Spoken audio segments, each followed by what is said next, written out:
Block ബസ്റ്ററായ Kannur സ്ക്വാഡിന് ശേഷം അടുത്ത ചിത്രത്തിലൂടെ വീണ്ടും ഒന്നിക്കാനൊരുങ്ങുകയാണ് മമ്മൂട്ടിയും റോബി വർഗീസ് രാജും. എന്നാൽ ഇത്തവണ റോബി വർഗീസ് രാജ് സംവിധായകനായിട്ടല്ല മമ്മൂട്ടി ചിത്രത്തിലെത്തുന്നത്, പകരം സിനിമാറ്റോഗ്രാഫറായിട്ടാണ്. മമ്മൂട്ടിയെ നായകനാക്കി നവാഗതനായ ജിതിൻ ജോസ് സംവിധാനം ചെയ്യുന്ന ക്രൈം ത്രില്ലർ ചിത്രത്തിലാണ് റോബി രാജ് സിനിമാറ്റോഗ്രാഫറായി എത്തുക. നേരത്തെ ജോമോൻ ടി ജോൺ സിനിമാറ്റോഗ്രാഫറായി എത്തുമെന്നായിരുന്നു റൂമറുകൾ ഉണ്ടായിരുന്നത്.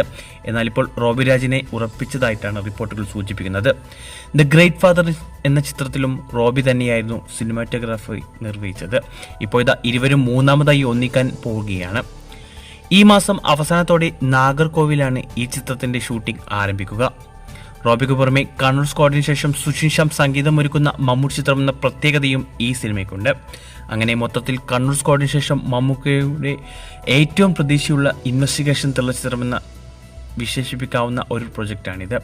വരും ദിവസങ്ങളിൽ ചിത്രത്തിന്റെ കൂടുതൽ അപ്ഡേറ്റുകൾ ഒഫീഷ്യലായി പുറത്തുവിടും. കാത്തിരിക്കാം ഈ വമ്പൻ സിനിമയുടെ അനൗൺസ്മെന്റിനായി.